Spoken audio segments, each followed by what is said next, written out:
여러분, 롯데리아 아시나요? 요즘 햄버거를 잘 안 먹어서 패스트푸드점 간지 정말 오래됐는데요. 반가운 소식이 들려서 여러분께 전해드려 보려고 준비했습니다. 롯데리아가 미국에 진출해서 1호점을 오픈했다는데요. 오픈하자마자 3시간 오픈런이래요. 대박입니다. 2025년 8월 한국의 대표 버거 브랜드 롯데리아가 오랜 준비 끝에 미국 시장에 첫 발을 내디뎠습니다. 오늘은 국내 브랜드 롯데리아 미국 상륙기와 현지 반응에 대해서 알아보겠습니다. 앞서 여러분의 구독과 좋아요는 영상 제작에 정말 큰 힘이 됩니다. 위치는 캘리포니아주 오렌지 카운티 북부, 한인과 아시아계 거주 비율이 높으면서도 버거 브랜드 경쟁이 극심한 플러턴입니다. 이곳은 단순한 교회 상권이 아니라 미국 패스트푸드 문화의 자존심이 부딪히는 전장과 같은 곳입니다. 불과 몇 걸음만 옮기면 인앤아웃과 칙필레가 있고 조금만 운전하면 맥도날드, 버거킹, 파이브가이즈 등 각종 브랜드가 즐비합니다. 그 한복판에 K버거라는 이름으로 도전장을 내민 롯데리아의 선택은 그야말로 정면 승부이자 모험이었습니다. 첫 번째, 개점과 소프트 오프닝 첫날부터 줄 선 고객들. 정식 오픈일은 8월 14일이었지만 11일부터 13일까지 사흘간 소프트 오프닝이 진행됐습니다. 그런데 시범 운영 첫날부터 매장 앞에는 아침 10시 이전부터 사람들이 모여들기 시작했습니다. 기온은 이미 30도를 웃돌고 있었고 햇볕은 강하게 내리쬐었지만 사람들은 포기하지 않았습니다. 대기 시간은 평균 1시간에서 1시간 30분. 운이 나쁜 경우 3시간 20분을 기다려야 했습니다. 그런데도 줄을 선 사람들의 표정은 기대와 호기심으로 가득했습니다. 어떤 이는 한국에서 먹었던 불고기 버거 맛이 너무 그리워왔다고 했고, 또 다른 이는 틱톡에서 보고 한국 버거가 궁금해졌다고 말했습니다. 롯데리아는 대기 고객을 위해 파라솔과 우산을 준비했고, 대기줄 중간중간에 직원이 돌아다니며 시원한 음료를 나눠주거나 메뉴 설명을 해줬습니다. 차량 대기 고객에게는 직원이 직접 찾아가 주문과 결제를 돕는 모바일 서비스 방식도 운영했습니다. 이런 디테일은 미국 대형 체인에서는 보기 어려운 장면이었고 대기하는 동안의 불편을 줄이는 데 도움이 됐습니다. 두 번째, 매장 내부는 그야말로 한국 문화의 압축 전시장입니다. 문을 열고 들어서면 가장 먼저 보이는 건 한글로 큼직하게 쓰인 롯데리아 간판입니다. 미국 패스트푸드점에서 흔히 볼 수 있는 영어 로고. 대신 낯선 한글 로고가 주는 시각적 충격은 꽤 강렬합니다. 벽면 한쪽에는 청와대 그림이 걸려 있고 곳곳에 한식 문화를 연상시키는 색감과 패턴이 사용되었습니다. 메뉴판 역시 영어와 한글이 병기되어 있습니다. 미국 현지 고객은 이를 이국적인 매력으로 받아들이고 한인 고객은 정체성을 지켜준 반가움으로 느낍니다. 많은 사람들이 매장 곳곳에서 사진을 찍어 SNS에 공유했는데 특히 한글 간판과 청와대 그림은 인스타그램 틱톡에서 필수 인증샷 포인트로 떠올랐습니다. 세 번째, 새로운 메뉴 경험, 한식과 버거의 융합. 메뉴판을 보면 롯데리아의 전략이 뚜렷하게 보입니다. 기존 미국 버거 시장에서 보기 힘든 한국식 메뉴들이 중심에 배치되어 있습니다. 불고기 버거 달콤한 간장 베이스. 소스와 불고기 패티의 조합은 한국에서 오래 사랑받아온 시그니처 메뉴입니다. 현지 고객은 테리야키 버거 같지만 더 부드럽고 깊은 맛이라고 평가했습니다. 새우버거 새우 패티 특유의 바삭함과 고소함은 해산물 버거가 드문 미국 시장에서 색다른 경험입니다. 전주 비빔 라이스 버거, 김치와 채소, 고기, 밥을 함께 패티로 눌러 만든 메뉴로 한식 도시락을 버거 형태로 변형한 독창성이 돋보입니다.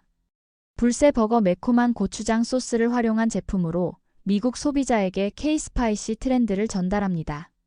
식사로 즐길 수 있는 덮밥 메뉴까지 확장해 패스트푸드의 범위를 넓혔습니다. 가격은 단품 6.49달러부터 콤보는 단품 가격에 6.28달러를 더한 약 2만원 수준입니다. 이는 파이브가이즈나 쉐이크쉑에 비하면 경쟁력 있는 가격이지만 맥도날드 버거킹보다는 높은 편입니다. 즉, 프리미엄이지만 접근 가능한 가격대로 포지셔닝한 것입니다. 네 번째, 그러면 지금부터 고객의 세분화된 반응에 대해서 알아보겠습니다. 플러턴 롯데리아 1호점을 찾은 고객들은 그 배경과 동기에 따라 크게 3가지 유형으로 나눌 수 있습니다. 첫 번째는 향수형 고객입니다. 주로 한인과 아시아계 이민자 가운데 한국에서 이미 롯데리아를 경험해본 사람들입니다. 이들에게 롯데리아는 단순한 패스트푸드 브랜드가 아니라 학창시절 친구와 나눠 먹던 버거, 가족과 함께 먹었던 주말 점심 같은 추억을 담은 장소입니다.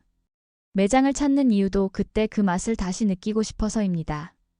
이들은 불고기 버거와 새우버거 같은 익숙한 메뉴를 가장 많이 주문하며 메뉴를 받는 순간 맞아 이 맛이었지라며 반가움을 표현합니다. 두 번째는 호기심형 고객입니다. 이들은 한국과 직접적인 연고가 없는 현지인들이지만 SNS, 유튜브, 틱톡 같은 플랫폼을 통해 K버거라는 새로운 개념을 접한 사람들입니다.